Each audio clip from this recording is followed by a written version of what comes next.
Das ist die Mär vom Ritter Manuel, der auf des fremden Magiers Geheiß sein Haupt in eine Zauberschale bog, und als er's wieder aus dem Wasser zog, da seufzte er und sprach: »Mein Haar ist weiß, gebrochen meine Kraft, o allzu lange qualvolle Wanderschaft.« Die Höflingsschar, die ringsum stand, rief: »Dunkel ist dein Haar, frage den König.« Staunend sprach und bange da der Verzauberte: »O Herr, die Zeit ist hold und spurlos dir vorbeigeglitten. Als ich vor 20 Jahren fortgeritten, warst du wie heut. An dem bestickten Kleid trugst du den Gürtel mit den Pantherschließen und an der Hand den gleichen Amethyst.« »Erzähle«, sprach der Fürst und sprach's voll List, »was dir begegnet, seit wir uns verließen.« Der Arme sann, und seine Augen waren wie Kinderaugen noch vom Traum befangen. »König, ich bin so weit von euch gegangen, so vieles sah ich, und in späten Jahren an dunklen Wintertagen und in schwülen Hochsommernächten will ich dir erzählen von allem, und vor deinen stillen Sälen soll meines bunten Lebens Brandung spülen. Nur jetzt noch lass mich schweigen. Denn ein Gram durchrüttelt mich, den nie ein Mensch gekannt. Sieh, ich verließ mein Weib in jenem Land und weiß es nicht mehr, welchen Wegs ich kam, und weiß den Namen jenes Landes nicht, wo sie im Fenster kauernd kinderschmal aus dem Kastell hinabspäht in das Tal, bis jäh die Felsen glühen im Abendlicht und jäh erbleichen. Durch das samtene Dunkel der Nacht strahlt freundlich einer Ampel Schein, um Führer meiner Wanderschaft zu sein, und purpurn glänzt wie ein Rubingefunkel in ihrem Licht des Bergstroms dunkle Flut. Sein Name nur, sehr seltsam klang er, wie der Felsenname, uralt wie auch sie. Und jene Frau, die mir im Arm geruht, weh, meine Liebe kann sie nicht mehr rufen, der süße Laut entglitt mir, wie im Tann dem Schlafenden entglitt der Talisman, den sie mir umhing auf des Schlosses Stufen. Dann schrie er auf und hielt des Königs Knie wie ein um Hilfe Flehender umklammert.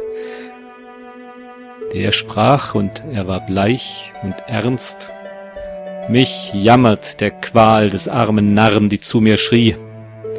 Magier, tritt vor, zerbrich des Zaubers Bann.« Der König wartete. Die Diener liefen in allen Gängen hin und her und riefen. Die Ritter sahen sich groß verwundert an, denn keiner fand den Magier. Einige schwuren, sie hätten an dem Springbrunnen ihn gesehen, murmelnd die goldene Zauberschale drehen, doch in dem Sande sah man keine Spuren. Und wie die Winde auf dem hohen Meer das längst verlassene Wrack des Seglers jagen, so trieb durch Jahre voller Sorg und Fragen Erinnerungsqual den Grübelnden umher. Bis ihn beim Jagen einst ein fremd Geschoss, vielleicht aus Mitleid, in die Schläfe traf. Still wie ein Kind sank er ins Moos zum Schlaf und stammelte, ehe er die Augen schloss: »Tamara«, und er starb. Die Zeit verrann. Doch einmal abends klang im Hof Geklirr von vielen Waffen und ein bunt Geschwirr landfremder Sprachen, und ein brauner Mann, sehr alt und fürstlich, dessen welke Hand auf seidenem Kissen trug der Herrschaft Zeichen, trat vor den König wie vor seinesgleichen und rief: »Wo ist, nachdem wir ausgesandt, mein König Manuel, Tamaras Gatte, den sie in ihrem Felsenschloss beweint? Westwärts ging ich, soweit die Sonne scheint, bis ich zu deinem Reich gefunden hatte. Hier, sprach der sternenkundige Magier, werde ich meinen Herrn finden. Weise mich, dass ich ihn krönen kann. Da neigte sich der König still, griff eine Handvoll Erde aus der Schale, drin die Rosen blühten, und wies sie stumm dem Suchenden. Der stand ganz lange still. Dann schlug er sein Gewand weit um den Kronreif, dessen Steine sprühten. So schritt er aus dem Saal. Ein Klaggesang kam langgezogen, trostlos durch die Nacht. Dann ein Geklirr und Hufgetrappel sacht und langsam, bis auch das im Sturm verklang. In jener Nacht, bei seiner Kerzen Qualmen, saß lang der König auf, sein Page schlief und schrak empor, denn eine Stimme rief: »Sieh, keine Antwort find ich in den Psalmen, Erbarmer aller Welt, sprich! Was ist Schein?«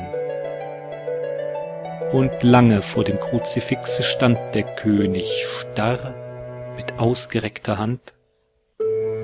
So sagt der Page, doch er ist noch klein, furchtsam und hat den Kopf voll Märchenflausen.